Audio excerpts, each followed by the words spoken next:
The sun rose slowly over the royal palace, painting the tall towers with golden light.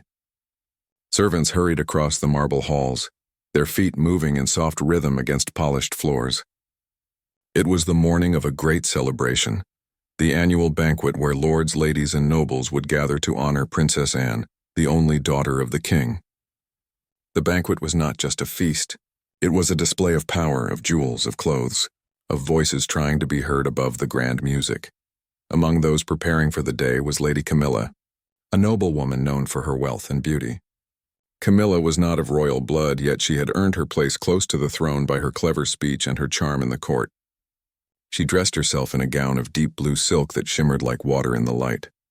But what she truly valued most was not the gown, not the shoes, not even the crown of small pearls on her hair. Her treasure was a necklace of rare stones, a gift from her late mother. The necklace was said to be the most expensive piece of jewelry in the kingdom. Each stone was carved with precision, and the silver chain was light yet strong. Whenever Camilla wore it, people whispered in admiration. Some said even the queen had once envied it. For Camilla, the necklace was more than wealth. It was memory, pride, and a shield in the court where beauty and power often battled each other. As she stood before the mirror, fastening the clasp, she thought of Princess Anne. The princess was young, graceful, and beloved by the people. But Anne had also grown to expect that all beautiful things belonged to her. Her dresses were the finest, her rings sparkled brightest, and her wishes were rarely denied. Camilla knew this. She knew that tonight, when Anne would step into the banquet, all eyes must turn to her, and Camilla, with her necklace, could draw eyes too. That thought made her smile, but it also planted a seed of fear. The palace was never still for long. By noon, carriages rolled into the courtyard carrying guests draped in velvet and silk. Guards lined the gates, their armor shining. Among them stood one guard taller than the rest, Sir Rowan. He was loyal, stern, and silent, chosen by the king to serve not only as a protector, but also as an executor of his commands. When Sir Rowan's hand touched a sword, people obeyed without question. Camilla stepped out of her chamber, her necklace glowing under the torchlight in the hall. The courtiers gasped softly as she passed. Her beauty was one thing, but the necklace was another. It caught the eyes like fire in the night. Some whispered that such a jewel would fit only a princess, not a noblewoman. Camilla pretended not to hear. She lifted her chin higher and entered the hall where the banquet would be held. Inside, the great room glittered with chandeliers, banners of red and gold, and tables laden with silver dishes. Musicians tuned their lutes, servants adjusted golden plates. At the far end stood the royal dais where the king and Princess Anne would soon appear. Camilla placed herself near the front, where she could be seen by all. She smiled at the nobles who bowed, though many eyes returned again and again to her necklace. The moment she waited for soon arrived. Trumpets rang and the royal family entered. The king was dressed in a robe of crimson lined with fur, but all attention drifted to Princess Anne. She wore a gown of white, her hair braided with golden ribbons. She walked with a grace that silenced the hall. But then her gaze fell on Camilla. Her eyes stopped, narrowed, and lingered on the necklace that glittered like stars on Camilla's neck. The princess tilted her head slightly, and for a moment the air grew heavy. Camilla felt it. She kept her smile, though her heart beat faster. She knew the look of desire when she saw it, and Anne's eyes burned with it. The banquet began with laughter and music. Yet whispers floated among the nobles. That necklace, it belongs on the princess. Why should Camilla wear such wealth when the daughter of the king does not? It is a gift for royalty, not for her. These whispers reached more ears, and soon even the guards were aware. Sir Rowan moved closer, watching. His orders were always clear: serve the king, serve the princess. And if Princess Anne desired something, it was his duty to make it hers. As the feast ended, Anne rose from her seat, her smile as soft as silk. She walked down the steps of the dais, her eyes on Camilla. The hall grew silent, all waiting. Camilla rose too, bowing low, her hands trembling as she touched her gown. "Lady Camilla," Anne said, her voice sweet but sharp, "what a beautiful necklace you wear tonight. It shines so brightly I can scarcely look away. Tell me, is it a family treasure, or was it crafted by the jewelers of the north?" Camilla lifted her head slowly. "It belonged to my mother, Your Highness. It is dear to me, for it is the last gift I carry from her." A murmur passed through the hall. Anne's smile did not fade. She lifted her hand as if reaching for the jewel, but she did not touch it. Instead, she turned her head toward Sir Rowan. "Do you see it, Rowan? Does it not seem fit for a princess of the realm?"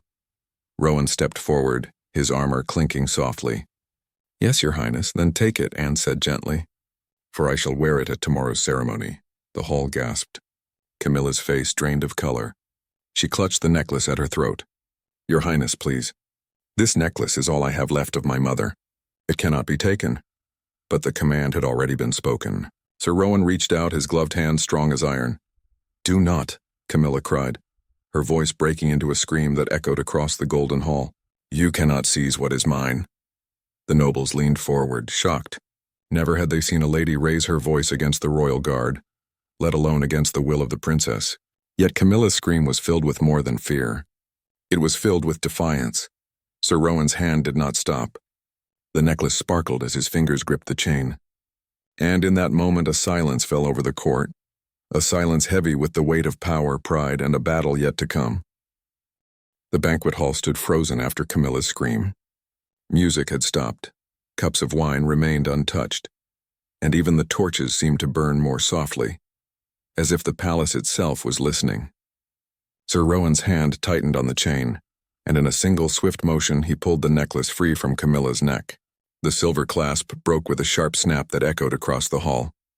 Camilla gasped and pressed her hands to her bare throat. The weight of the necklace was gone, but a deeper weight pressed upon her heart. She looked around the hall, searching for sympathy in the eyes of the nobles, yet most looked away. None dared to stand against the princess. Princess Anne stepped forward, her hand reaching out. Rowan bowed and placed the necklace into her palm. The jewel caught the light and scattered it in many colors, brighter than the torches, brighter than the chandeliers. Anne lifted it up for all to see. "It is beautiful," she said, her voice sweet as though she had merely admired a flower. She turned, walked back to the dais, and draped the necklace across her gown. The stones rested on her white dress, shining like captured stars. She sat on her throne with a calm smile, as though nothing unusual had happened. But for Camilla, the world had cracked. She felt the hall spinning around her. She wanted to shout again, to demand justice, but her voice was trapped in her throat. Every noble eye rested on her, and she knew what they saw. Not a strong lady, not a noble woman of wealth, but a subject who had dared to cry against the princess.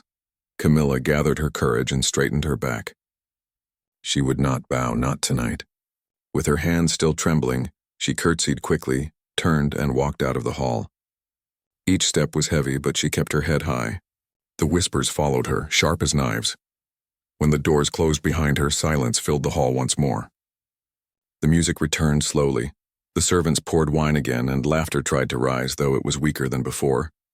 Princess Anne touched the necklace on her chest and smiled, satisfied. Yet Sir Rowan's face remained stern.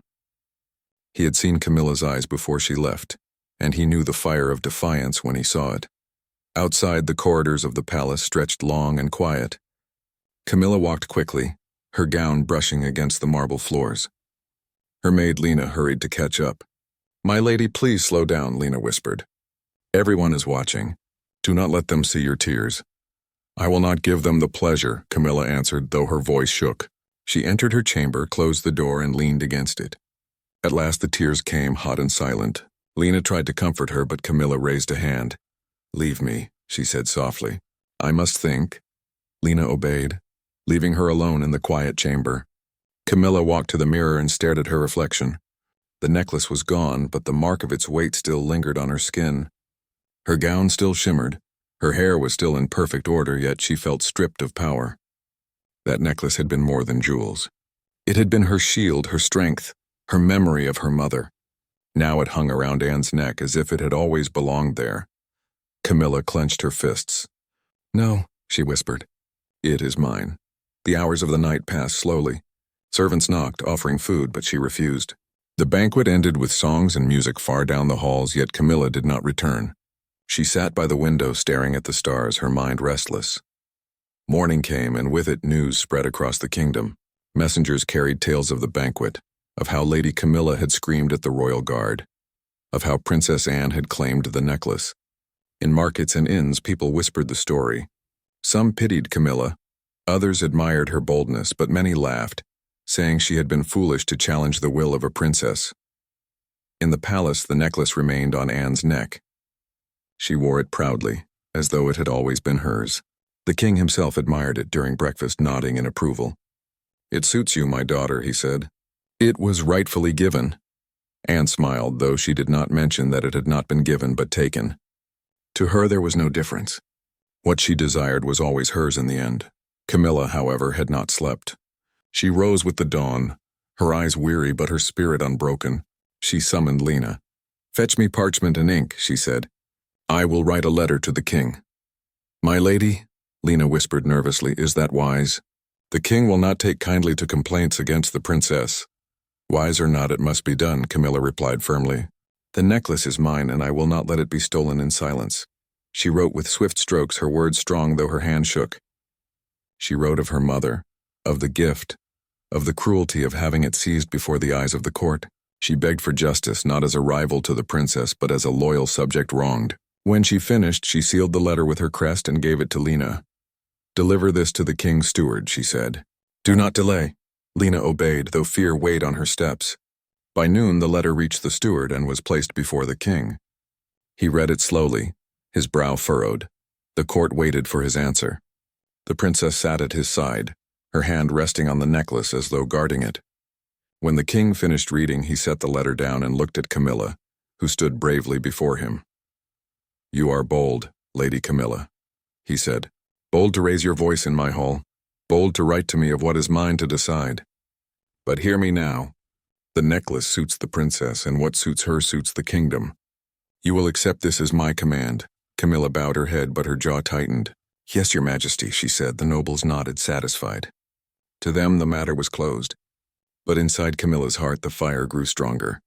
She had lost the first battle, but she would not lose the war. That evening, she met Lena in secret. "They think this matter is ended," Camilla whispered.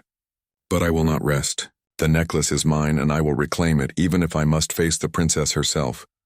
Lena's eyes widened with fear. "My lady, do not speak so. The guard will watch you," the nobles will whisper. "The king will judge you harshly. You could lose everything." Camilla's gaze hardened. "Better to lose everything than to live without honor. That necklace carries my mother's memory. Without it, I am only a shadow." Far away, Princess Anne looked at herself in the mirror, the necklace shining against her gown. She smiled, unaware that Camilla's resolve had turned into a storm. And storms, once born, are not easily silenced. The days after the banquet moved slowly, but the wound in Camilla's heart grew deeper with each passing hour. Every corner of the palace whispered of her scream. Servants gossiped when they thought she could not hear. Nobles raised eyebrows when she walked past. Even those who pitied her spoke only in secret, too afraid to show open support. Yet Camilla did not bow to shame. Each morning she rose early, dressed in her finest gowns, and walked through the halls with her head high. If they whispered, she would give them more to whisper about. Her pride was a wall against the tide of humiliation, but her thoughts never left the necklace. She could not forget how it had rested against her skin, or how it had been torn away. At night she dreamed of her mother's voice, soft and warm, saying, "Guard this gift, my daughter, for it will carry our memory." Each time Camilla awoke, her throat burned with anger. Princess Anne, on the other hand, enjoyed her prize. She wore the necklace to the gardens, to the court, to every gathering, smiling as people admired it. Some praised her beauty, others praised her wealth, but all praised the necklace. Anne accepted their words with grace, as if the jewel had always belonged to her. Camilla watched silently from the edge of the halls. Her fury grew, but she hid it behind calm eyes.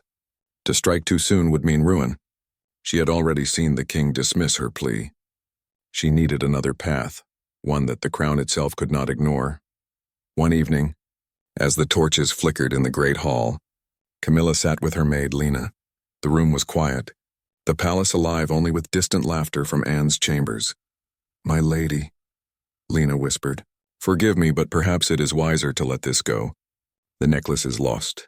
The princess will not part with it, and the king will not oppose her." Camilla looked at her with steady eyes.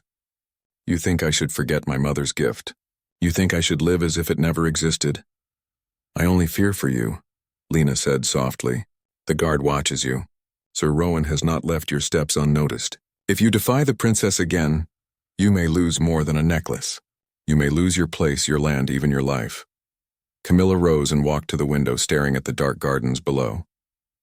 "Then I must be careful," she said. "I will not scream again in public. I will not write letters that the king can burn. No, this time I will move like the wind, unseen but strong." Lena's eyes widened. "What do you mean, my lady?" Camilla turned back, her face calm but her eyes fierce. "I mean to take back what is mine." That night she began her plan. She knew she could not fight Anne with swords or guards, but there were other weapons in the palace, secrets, loyalties, and whispers. The first step came the next morning. Camilla visited the library, where the royal records were kept. Scrolls and books lined the shelves, filled with the history of gifts, inheritances, and treasures of the realm. She searched carefully, asking the keeper for records of noble families. The keeper, an old man with fading sight, gave her dusty scrolls without question. Hours passed as she read. At last she found what she sought.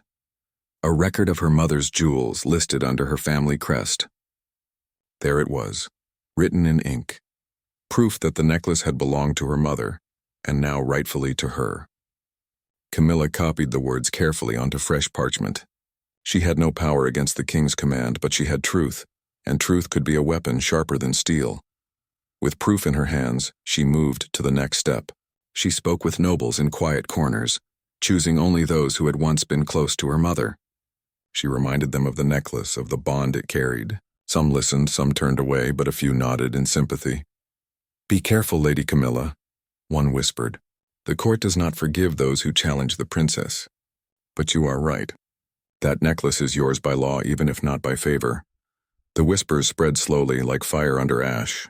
Camilla did not rush. She knew she must gather strength before facing the storm again. Meanwhile, Princess Anne began to notice the glances. Some nobles looked at her necklace with less admiration, some even with pity. At first she ignored it, but soon it pricked her pride. One afternoon she called Sir Rowan to her side. "Rowan," she said, her voice low, "tell me the truth. Do the nobles whisper still of that woman and her claim?" Rowan bowed his head. "Yes, Your Highness. Some say the necklace belonged to her mother. Some even say the records prove it." Anne's eyes narrowed. "Records can be erased. Whispers can be silenced. I will not have my joy spoiled by her stubborn pride." Rowan remained silent, though his thoughts troubled him. He had obeyed the command to seize the necklace, but he had also seen Camilla's pain. Duty bound him to the princess, but duty also bound him to justice.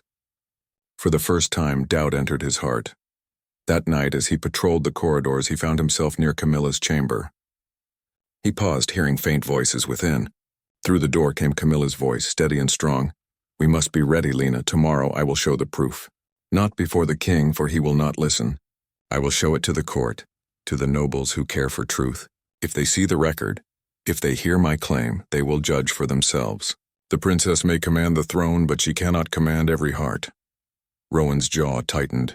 He turned away, yet her words stayed with him as he walked the silent halls.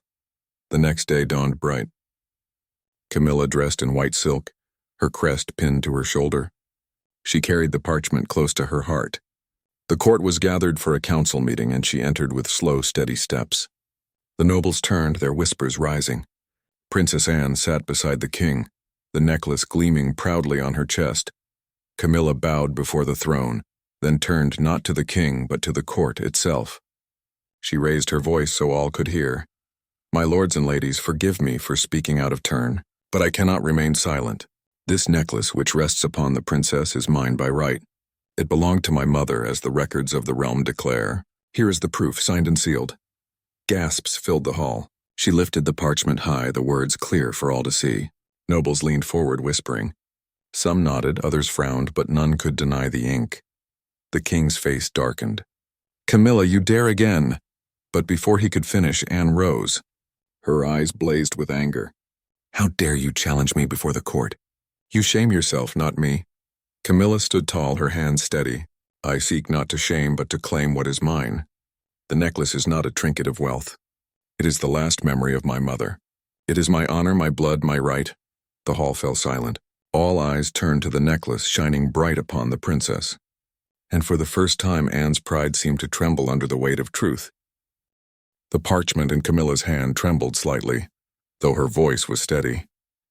The nobles stared at the ink, whispering to one another. Some looked at Princess Anne with questioning eyes, while others shifted uncomfortably, unwilling to be caught between loyalty to the crown and truth written on record. Anne stood tall, her face calm but her eyes sharp as blades. She touched the necklace around her neck as if to remind all that it was hers now, no matter what was written on parchment. "Records can be forged," she said with a cold smile. "Words on paper cannot outweigh the will of the king. Do you doubt his command? Do you challenge his judgment?" The king's face grew stern. "Enough, Camilla. You have spoken too boldly once again. This necklace belongs to my daughter now. That is my word, and my word is law." Camilla lowered her head respectfully, yet she did not retreat. "Your Majesty, I mean no disrespect, but I beg the court to see the truth for themselves. If I am wrong, let them cast me out. But if I am right, should not justice be done even in the presence of the crown?" A ripple passed through the nobles. Some nodded slightly, others looked at the floor, but the air was heavy with division. For years the court had bowed to every wish of the princess. Now one woman's courage was stirring a storm. Anne's lips pressed tightly together. She glanced at Sir Rowan, who stood near the throne. His hand rested on the hilt of his sword, but his eyes betrayed unease. He had heard Camilla's words the night before, and now he saw the proof with his own eyes. His duty to the princess weighed on him, but so did the call of justice. The council ended in silence. The king rose, declaring that the matter was closed. Yet whispers followed Camilla as she left the hall. Some nobles approached her in secret. "You are brave, my lady," one whispered. "You risk much, but you have opened eyes that were long blind." Another touched her arm lightly. "Do not walk alone tonight. The princess does not forgive easily." Camilla thanked them, though her heart remained heavy. She returned to her chamber and sat by the window. Lena stood nearby, her face pale with fear. "My lady, what have you done?" Lena whispered. "The court is split, the king is angry, and the princess will surely strike at you." "I have spoken the truth," Camilla replied softly.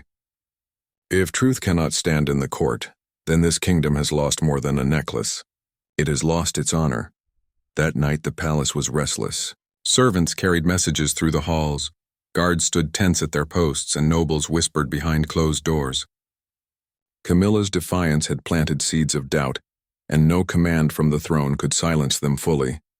In the princess's chamber, Anne paced back and forth. The necklace shone brightly under the candlelight, but for the first time she did not admire it. Instead, she clenched it in her hand as if afraid it would slip away. "She dares to stand against me," Anne muttered. "She dares to shame me before the court." Sir Rowan stood nearby, silent as always. At last Anne turned to him. "You will end this. You will silence her. She is nothing but a thorn in my side, and I will not allow her to speak again." Rowan bowed slightly, but his heart was troubled. "Your Highness, forgive me, but Lady Camilla has broken no law. She has only spoken for what she believes is hers. If we strike at her now, the nobles will not forget." Anne's eyes blazed. "You question me. I serve you," Rowan said carefully. "But I also serve the kingdom. If we act with force against her, we may weaken your honor, not strengthen it." Anne stared at him for a long moment, then turned away sharply. "Leave me. I will find another way." Rowan obeyed, but doubt lingered in his steps. He had sworn to protect the princess, but he could not ignore the fire of truth in Camilla's words. For the first time in his service, he felt torn between duty and justice. The next morning, Camilla received a secret message. It was a folded piece of parchment left at her door with no name, only words written in hurried hand. "Be cautious. The princess plots against you. Trust few, but know you are not alone." Camilla read it twice, her heart racing. She burned the parchment in her fireplace to keep it hidden, but the warning stayed in her mind. She knew danger was near, yet she felt strangely strengthened. If some in the court supported her quietly, then she was not as alone as she had feared. That afternoon she attended a small gathering in the gardens, where nobles sipped wine and spoke of trivial matters. Yet beneath the laughter she felt their eyes on her. A few nodded with respect, others turned away quickly, but she knew the whispers had not died. Anne arrived soon after, her gown shining like the sun. She walked with pride, the necklace glittering on her chest. But instead of calm admiration, the crowd watched with unease. Some bowed, but their eyes flicked toward Camilla, who stood nearby in a simple gown of white. Anne noticed. Her smile faltered, then returned sharper than before. She approached Camilla directly, her steps graceful yet filled with challenge. "Lady Camilla," she said sweetly, though her tone was laced with steel, "you seem to enjoy attention lately. But let me remind you, the court belongs to the crown, not to a wandering voice of defiance. Do you understand?" Camilla curtsied slightly, her eyes steady. "I understand that the crown is strong only when it stands upon truth, Your Highness. If truth is denied, the crown itself trembles." A gasp rose from the nobles nearby. Anne's face flushed, though she held her composure. She leaned closer, her voice low so only Camilla could hear. "You will regret this." "I will make certain of it." Camilla met her gaze without fear. "Perhaps. But regret is—" Spring had fully arrived in the town. The forest near Amir's house had transformed into a sea of green. Small birds sang from the trees and flowers peeked through the thawing earth. The sun was bright, warming the wooden rooftops and streets. Amir could feel the change in the air. The world itself seemed alive with hope and possibility. Mira and Tiny had grown close to Amir in ways that words could not describe. Tiny was no longer the fragile little puppy he had saved from the cold. Its legs were strong, its bark loud and joyful. Every morning, Tiny followed Amir into the kitchen, knocking over small bowls and making him laugh. Mira, ever protective, watched closely, sometimes nudging Tiny away when it became too mischievous.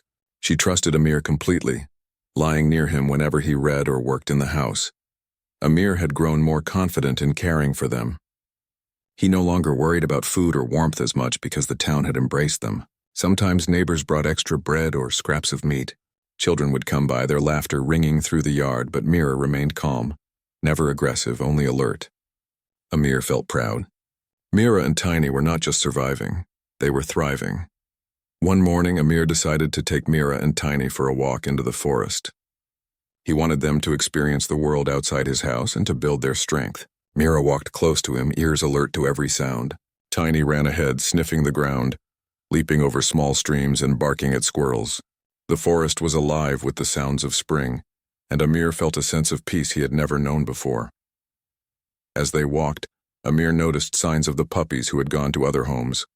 A bird's nest freshly built reminded him of Layla's farm where one puppy ran freely with children. A small trail of paw prints in the soft earth reminded him of the old man's dog, now living happily in the forest's edge. Each memory filled him with quiet joy. He had feared letting them go, but he now understood that it had been the right decision.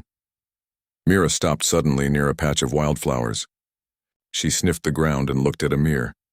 Her eyes seemed to say that she remembered the hardships of the past. The freezing nights, the hunger, the fear, those were gone now.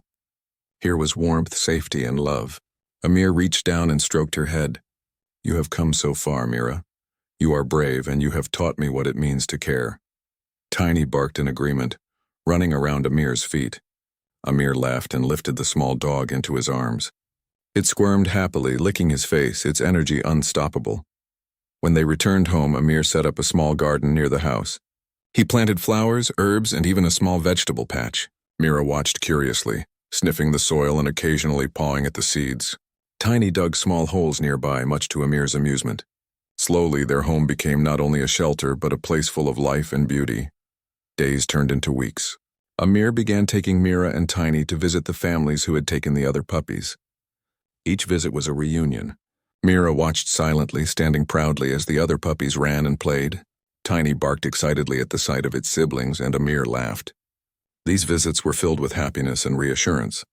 The puppies were growing in love, proving that Amir's choice to let them go had given them a chance at joy.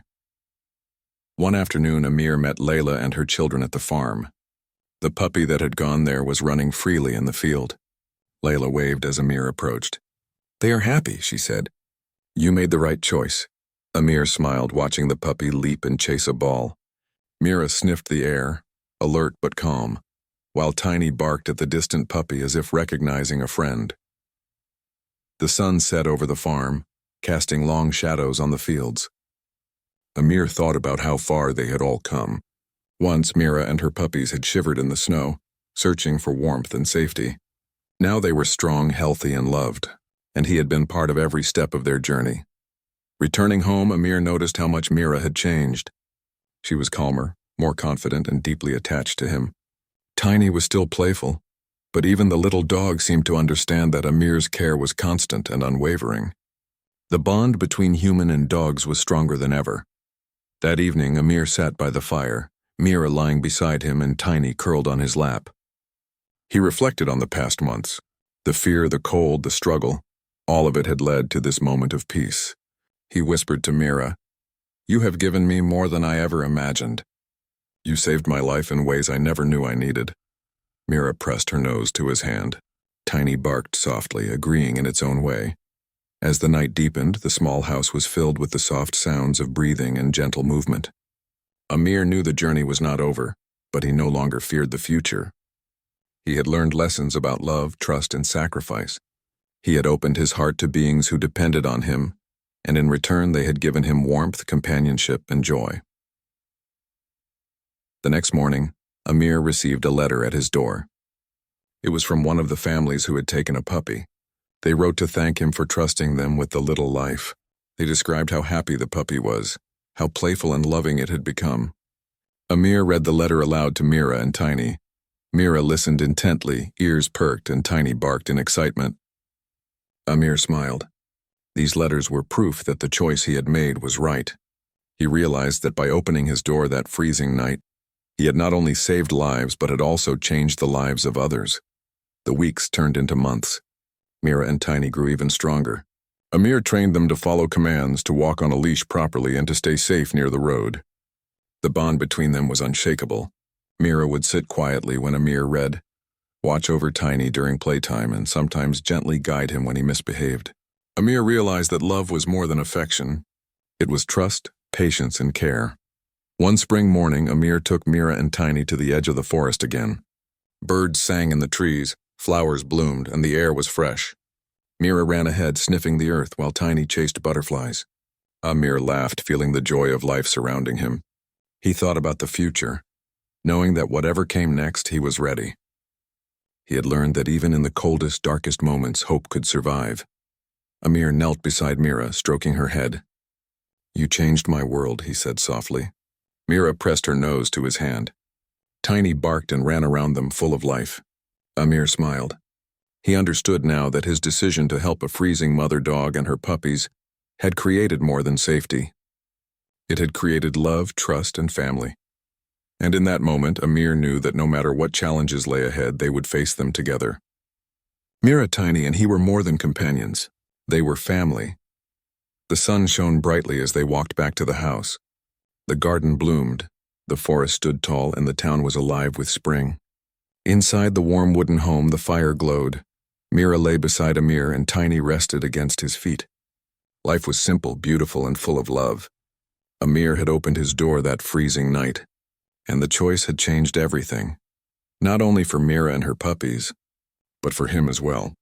And so, in a small house on the edge of a forest, a man who had once lived alone discovered that the greatest warmth came not from fire, but from the hearts of those who trusted him, loved him, and depended on him.